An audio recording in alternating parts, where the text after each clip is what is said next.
उस अवध की चर्चा गोस्वामी जी ने की है, जिस अयोध्या में प्रवेश करने के लिए आज भी 9 दरवाजे, 9 जगह से रास्ता आया है अयोध्या में प्रवेश करने के लिए। भगवान व्यास ने अध्यात्म रामायण में मनुष्य शरीर को ही अवध का रूप दिया, अयोध्या का रूप दिया है। कहा इसमें जीव ही दशरथ है और इसमें ब्रह्म ही प्रभु राम है, धर्म ही भरत है।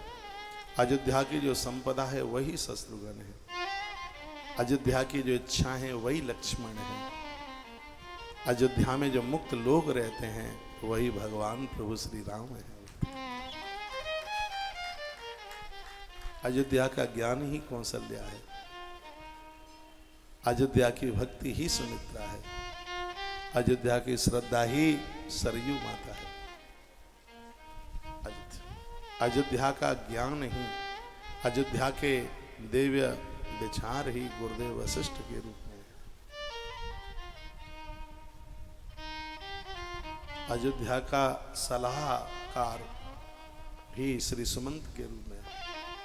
सुमंत उस अयोध्या का जो एक नायक है, अयोध्या को चलाने वाला है, उसके लिए बाबा तुलसी बड़ा सुंदर संबोधन करते हैं। कहते हैं कि अवधपुरी रघु कुल मणिराम, अवधपुरी रघु कुल मणिराम, वेद विदित तिहि दशरथ नाम, वेद विदित तिहि दशरथ नाम। अवधपुरी रघु कुल मणिराम, वेद विदित तिहि दशरथ नाम। अवधपुरी कुल मणिराम, वेद विदित तिहि दशरथ नाम। वेदों में जिस जीव का वर्णन किया है वही दशरथ है। अयोध्या को एक मणि बताया, मणि और दिए में अंतर, दिया बुझ जाता है, मणि का प्रकाश कभी कम नहीं होता, तो अयोध्या उस मणि की तरह है। और महाराज दशरथ के लिए जो बात कही है, दशरथ कैसे हैं? धर्म धुरंधर गुणनिधि ज्ञानी, धर्म धुरंधर गुणनिधि ज्ञानी, हृदय भगति मति सारंग पानी, हृदय भगति मति सारंग पानी।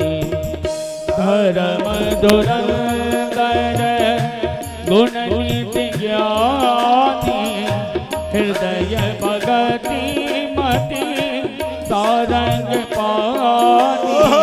धर्म धुरंधर गुणनिधि ज्ञानी, हृदय भगति मति सारंग पानी, हृदय भगति मति सारंग पानी। हृदय में भक्ति है, राजा के पास में न्याय है, गुड़ का खजाना है, राजा ज्ञानी है, विचारवान है और धर्म की धुरी है।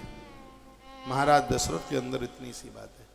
सबसे आनंद की बात यह बोल दूं कि दशरथ राजा ने किसी नारी के गर्भ में से जन्म नहीं लिया, राजा अयोनिज है। राजा का जन्म किसी माता के पेट से नहीं हुआ, राजा का जन्म ही एक दूसरे प्रकार से है। आपने ना सुना हो तो मैं सुनाई देता हूं। दशरथ जी के पिता का नाम है अज। अज को कोई औलाद नहीं थी, वो निपुत्री थे। भगवान महादेव के बहुत बड़े भगत थे। ऐसा बताते हैं कि मंदिर में जब प्रवेश करने के लिए जाते तो पिंडी में से महादेव प्रकट होकर अंजलि लगाकर राजा अज के हाथ से जल पीते थे। इतना बड़ा भगत था महादेव का यह राजा।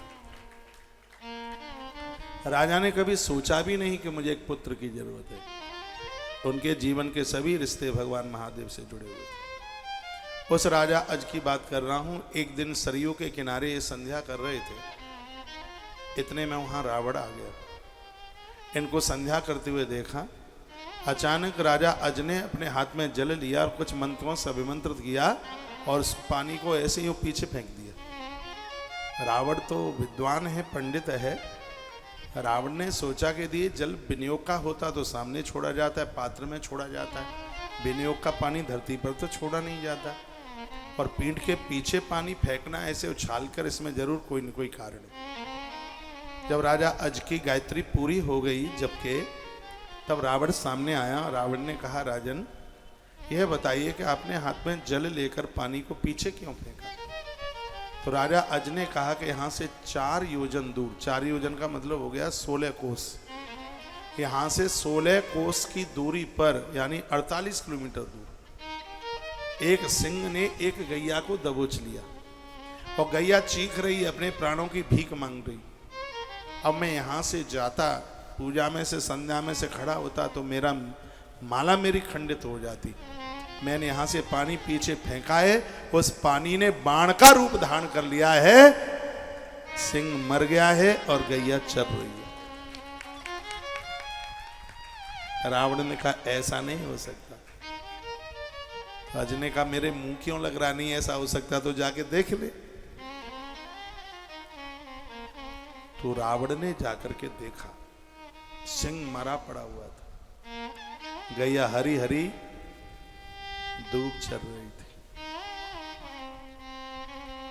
गाय को देखने को हुआ, सीधे ब्रह्मा के पास में पहुंचा। ब्रह्मा, ये अज वो रावण, और कहा, ऐसा ऐसा मैं देख करके आया हूं। विधाता ब्रह्मा ने कहा, यह रघुकुल साधारण नहीं है, तुझे मारने वाला भी इसी कुल में पैदा होगा।